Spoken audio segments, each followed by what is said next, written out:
vocês para mais uma noite agradável de estudo, de aprendizado.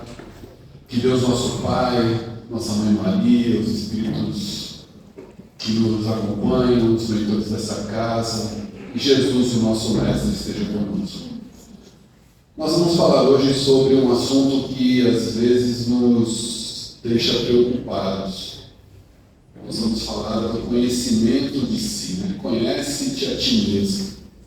Está lá no Livro dos Espíritos, na pergunta 919, em que Kardec pergunta, né, qual a receita, o que a gente tem que fazer para ser feliz. E os Espíritos respondem um curtinho, dizendo, conhece-te a ti mesmo.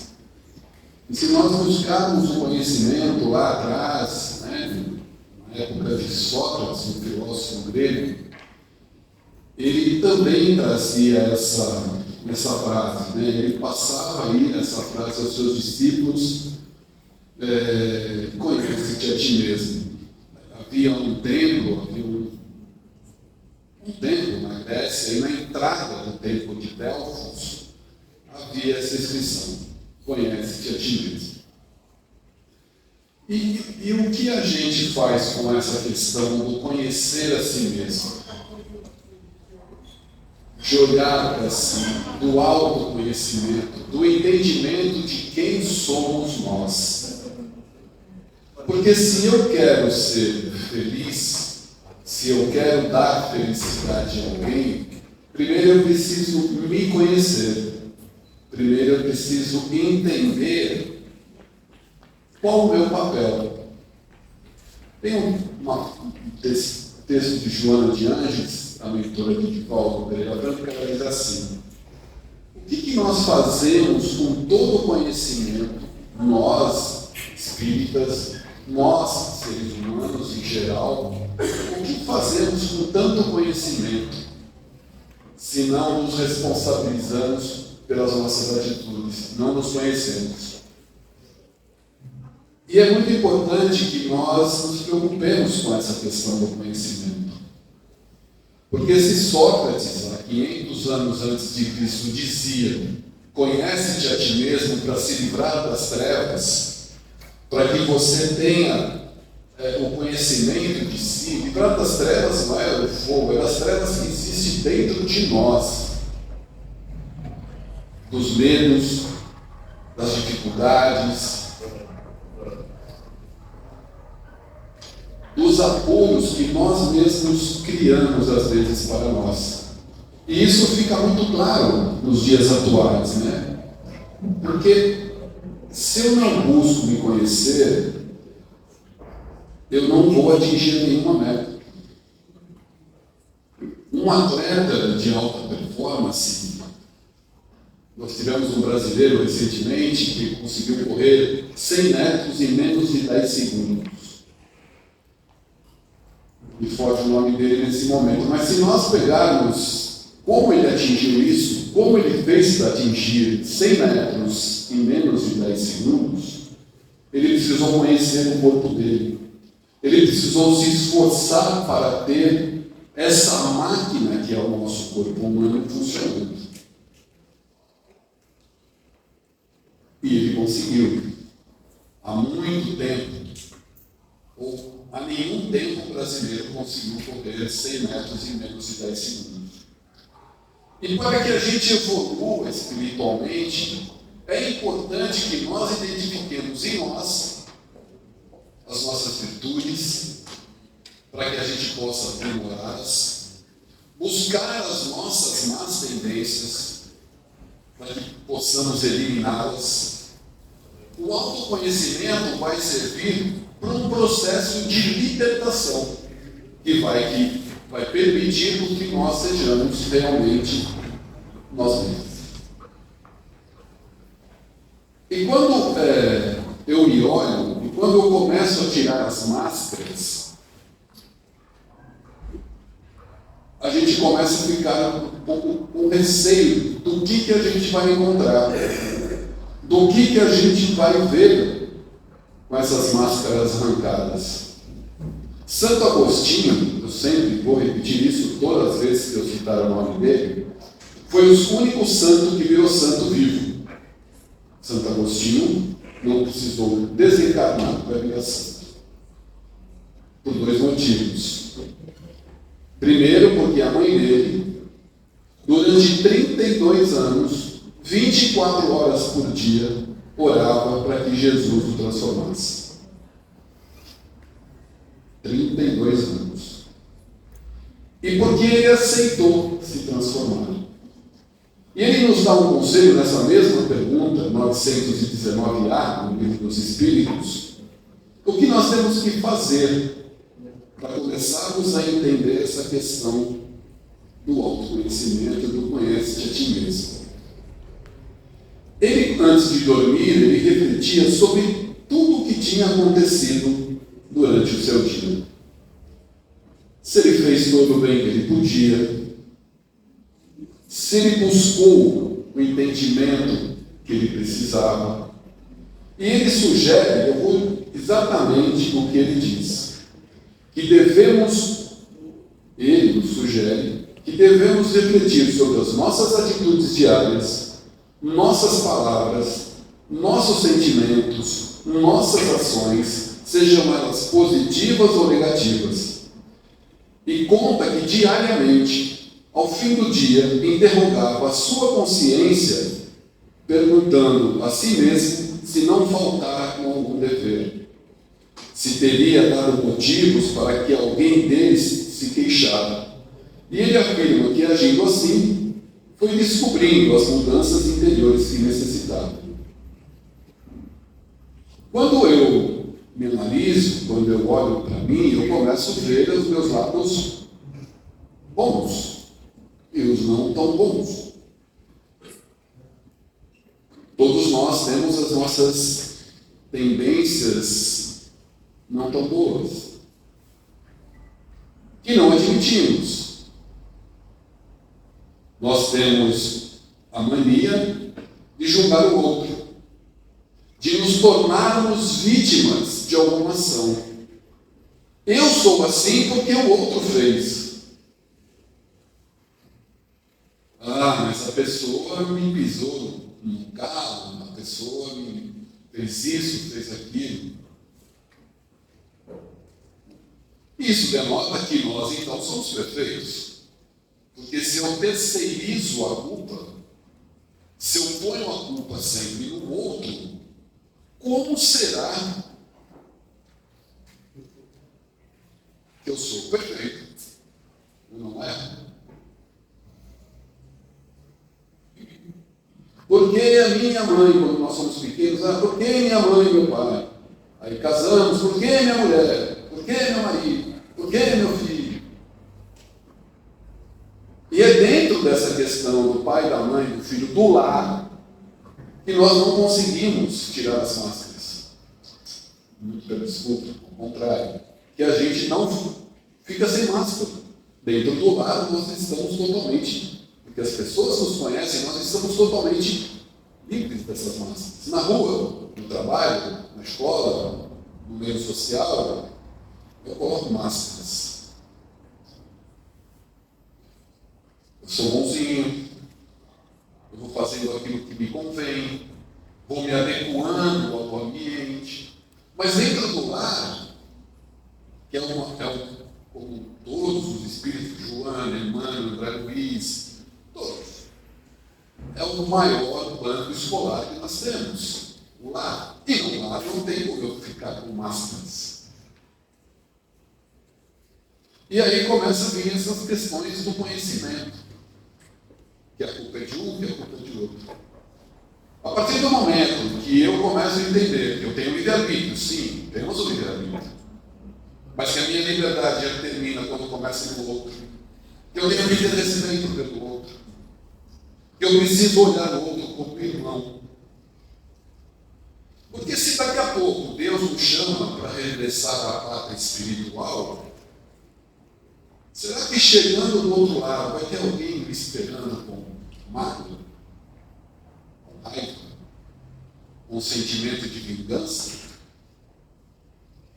Ou será que algum encarnado aqui, quando eu desencarnar, falei, ainda bem que ele foi? E aí eu vou voltar para perturbar esse outro que queria que eu fosse. Então, essa questão de nos conhecermos, de olharmos para dentro de nós, é muito importante. Porque através do conhecimento que eu tenho, eu posso ser uma pessoa humilde. Como que eu posso exigir a humildade do meu irmão que caminha comigo a jornada se eu não sou humilde? Como eu posso exigir dele amor se eu não amo? Como eu posso olhar para ele e julgá-lo se eu também erro? E talvez até mais que ele. Talvez até mais que ele. Pelo simples motivo de nos acharmos perfeitos e melhores. Porque é difícil a gente aceitar o equívoco que a gente faz. Somos humanos, estamos reencarnados num planeta de prova e expiação, num planeta difícil. Mas é através dessa experiência, neste momento, nessa reencarnação, agora, é que nós podemos ter a chance de mudar. A transformação, ela é difícil, ela custa. Ela traz para nós sentimentos, às vezes, de medo, de sair do conforto, de sair da área confortável que a gente está. Porque nós não queremos nos arriscar, porque nós não queremos, de forma alguma, mostrar os nossos medos, as nossas dificuldades. Se nós olharmos para o que Jesus fez entre nós, que é o nosso modelo e guia, ele sempre teve com ele a humildade, o perdão, a caridade, o amor. E nós temos essa possibilidade, porque ele disse que nós podemos ser ele, ou mais que ele até. E a partir do momento que realmente eu sei quem eu sou, eu reajo, eu busco me tornar capaz de lidar com as minhas dificuldades.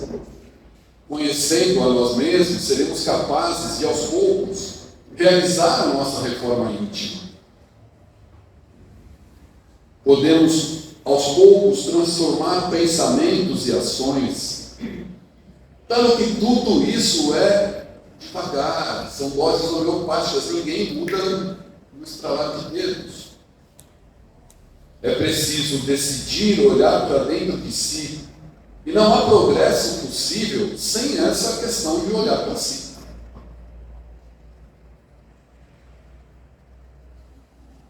Porque o maior inimigo que nós temos, quem é? Nós mesmos. Esse é o maior inimigo. É aquele que eu olho no espelho na hora que eu vou embora. Então procure amá-lo, procure ser humilde com ele, procure entender quem é aquela figura que você vê no espelho. O que eu estou fazendo aqui? Por que eu estou com essas pessoas? Porque nada é por acaso, tudo é necessário. É um processo gigantesco de várias e várias reencarnações e possibilidades. Para que eu me conheça, para que eu respeite os que estão ao meu lado, para que eu conviva socialmente em qualquer lugar, que eu seja o mesmo Antônio Cassis em qualquer lugar. Não ser bonzinho em casa, na rua, e o bonzinho em casa. Ou vice-versa. Immanuel Kant, um grande filósofo, ele diz assim, tem uma frase muito interessante que vale a nossa reflexão.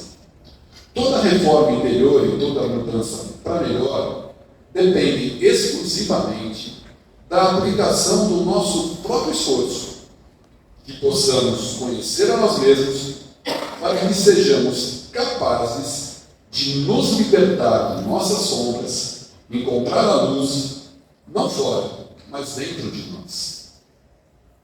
Se nós somos seres de luz, e Jesus dizia, brilha a vossa luz, ela está dentro de mim. Aonde está o meu pensamento, lá estarei eu, como diz o texto. Se mudarmos pensamentos, mudarmos ações. Na minha época tinha um desenho que era uma raposa e uma hiena. Arte, eu sou um pouco antigo. E tinha a hiena que ela dizia só assim, ó dia, ó azar. Claro, você está chamando, ó dia, ó azar. Acho que no cartoon, né, de hoje, né, você visita a assinatura, passa esse desenho. Ó dia, ó azar. Muda a sua ação. Bom dia, agradeça a vida. Agradeça tudo aquilo que você tem, que Deus está te dando agora, já nesse instante. Porque Deus nos concede toda a possibilidade, todas as possibilidades de sermos melhores, aqui e agora. Mas que não nos arrependamos se Deus amanhã eu não acordo, eu bati. Chego na parte espiritual, um monte de espíritozinhos lá me esperando. Ah, você chegou, agora é a nossa vez. O problema não é o outro lado que está me esperando, o problema é minha consciência, a nossa consciência de chegar do outro lado. Como que eu vou chegar do outro lado? Como que eu vou passar pelo umbral? Não se assustem, todo mundo vai passar pelo umbral. Depende do tempo que você quiser ficar lá. Aí é por tua conta e risco, teu livre-arbítrio. Lá em São Paulo, umbral, batente da porta, a gente chama de umbral também. É a passagem. Todo mundo vai passar pelo umbral do planeta encarnado ou do planeta desencarnado, pré-cidade. Não tenha medo do umbral. Só vai depender de como vamos passar lá. Isso depende de cada um de nós. Tem uma história, Visita da Verdade, é um texto que eu tirei do livro Jesus no Lar. Acho que já em outro momento eu falei nesse livro. Acho que a biblioteca tem, compre e leiam. É um livro que mostra do espírito de Neio Lúcio, através de Chico Xavier. Ele mostra o primeiro evangelho feito no lar, na casa de Pedro. Jesus era quem ordenava o evangelho no lar, na casa de Pedro.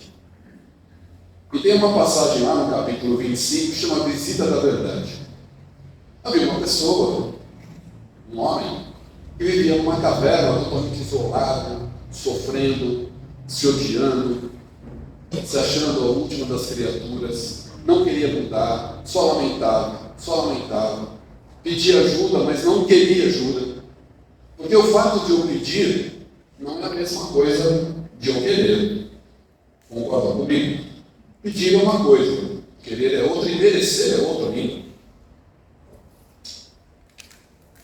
Então imaginemos esse homem nessa caverna e de tanto ele implorar, Deus enviou para ele a fé. A fé chegou, se aproximou, ele entendeu e por algum momento, por algumas horas ele se conformou. Mas daí a pouco ele voltou a se lamentar, a xingar, a sofrer coisas e ter pensamentos muito negativos. E aí Deus, em sua infinita bondade, sempre vai nos ajudar, sempre. Mesmo que a gente não queira, Deus está nos ajudando. Ele mandou a esperança. E mais uma vez esse homem aceitou a esperança, olhou com bons olhos aquele momento, mas passado algum tempo ele também voltou a reclamar, a falar das mesmas coisas, não queria mais, retornou a todas as lamentações, a vida dele era um verdadeiro, só havia trevas naquele homem. E mais uma vez Deus chamou a caridade. E a caridade o procurou. E mais uma vez, por alguns momentos, ele se saciou, a caridade enxugou as suas lágrimas, ficou muito próximo a ele, mas a partir de algum momento ele voltou a sentir tudo. E aí Deus só tinha uma ferramenta, só tinha uma coisa para mandar para ele. Havia mandado a fé, não adiantou. Porque se eu creio, o poder da fé é muito grande, se eu creio, eu me transformo. Mandou a esperança, que é esperançar, não esperança de esperar, esperança do verbo esperançar, de querer algo melhor para mim. Mandou a caridade, que auxilia a todos.